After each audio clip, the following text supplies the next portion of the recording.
treballin en projectes de desenvolupament econòmic i que tinguin una vessant social realment profunda. Tal vez esa mayoría del mundo podría tener soluciones a esos problemas, pero de una forma más sostenible. La responsabilitat social només aporta valor si neix des d'una innovació. Penso, com deia, que tenim els ingredients, tenim el talent, el coneixement, tenim les infraestructures, les capacitats, també el potencial a nivell del tercer sector.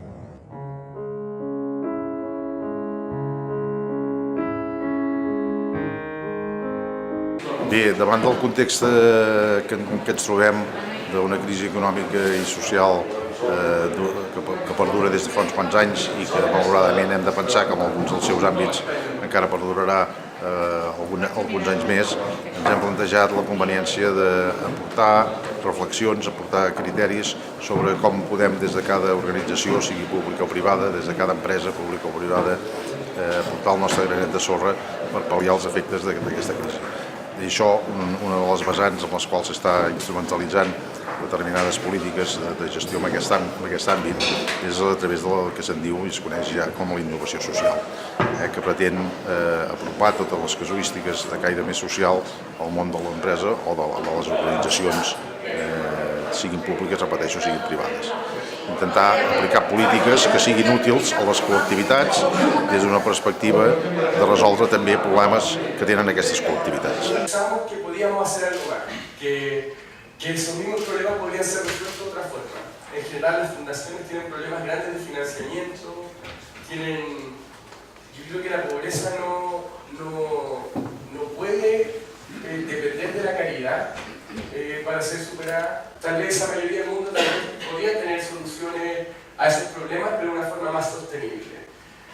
Reconociendo que cuando uno tiene un problema, por ejemplo, falta de agua, falta de energía, puede ser mejor educación, lo que sea, y uno puede crear una solución. Lo que hace esa solución es que agrega valor para la persona que quiere esa solución, le agrega valor a su vida, porque por algún lado se está creando un ahorro, un beneficio, y si es que eso puede capturar algo de valor económico, significa que se puede transformar en un negocio, y sobre todo en un negocio que puede ser sostenible. Ese es un negocio, que se sostiene por sí mismo, que no depende de la caridad para solucionar ese problema, sino en sí mismo encuentra la fórmula para solucionar ese problema. Y al ser un negocio es escalable. Y ser escalable significa que impacta a más personas, que llega a más personas. Entonces nosotros intentamos aproximarnos al mundo de los negocios para poder resolver los mismos problemas que queríamos resolver desde la fundación, pero con una escala mucho mayor.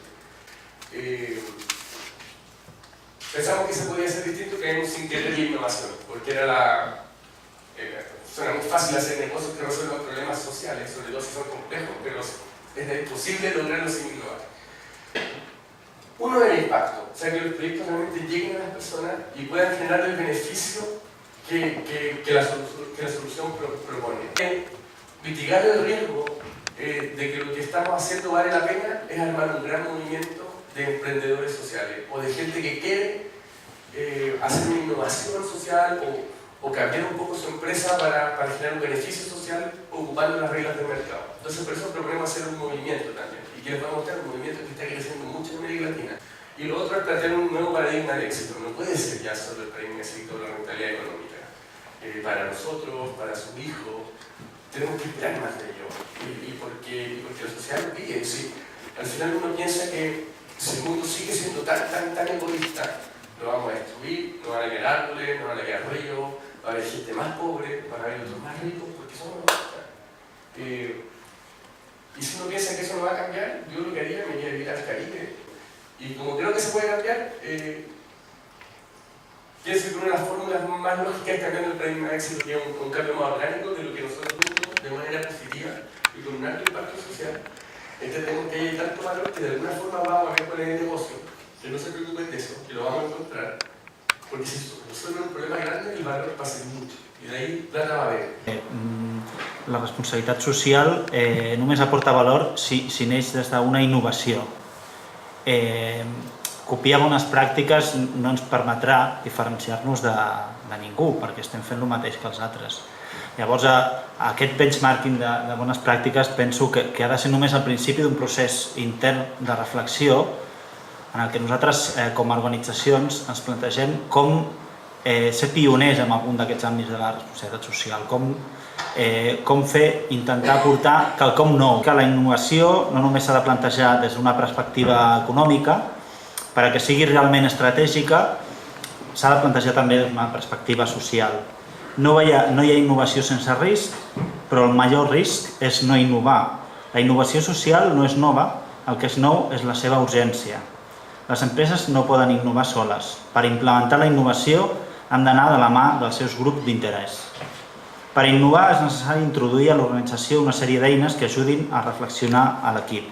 I finalment, com per arrodonir-ho, la innovació social permet canviar i millorar el món. Bé, ha sigut una iniciativa que ha coincidit plenament també amb l'interès de l'Ajuntament de Terrassa, en especial del seu alcalde, de tractar aquests temes per possibilitar que a la ciutat de Terrassa hi puguin haver-hi més iniciatives, que ja n'hi ha alguna, més iniciatives en aquest sentit, per part d'empreses, per part de la pròpia administració, per part de les organitzacions ciutadanes, que treballin en projectes de desenvolupament econòmic i que tinguin una vessant social realment profunda.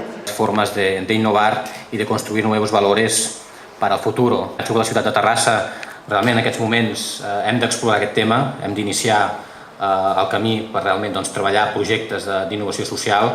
Som una ciutat que tenim els ingredients i tenim les capacitats suficients per poder-ho fer, tenim una singularitat social molt important, tenim entitats del tercer sector, unes de les quals també avui estan aquí, tenim la universitat, tenim el talent, el coneixement que ens genera la universitat, entès en el sentit tradicional, i penso, com deia, que tenim els ingredients, tenim el talent, el coneixement, tenim les infraestructures, les capacitats, també el potencial a nivell del tercer sector per realment poder iniciar un treball important de projectes concrets vinculats a la innovació social, perquè moltes vegades se'n parla, semblen com qüestions molt abstractes. Penso que avui, gràcies a aquestes jornades, que crec que seria bo que poguéssim anar repetint, tenim l'embrió del que poden ser projectes molt concrets vinculats a aquestes qüestions, que evidentment ens han de millorar la situació econòmica i ens han de millorar el món, i a més com hem vist també amb les darreres imatges, no està renyit treballar per millorar el món, treballar perquè les persones tinguin oportunitats, treballar pel progrés social i alhora passar-ho bé i alhora ser feliços, que aquest també és en definitiva un dels objectius pels quals les persones estem en aquest món.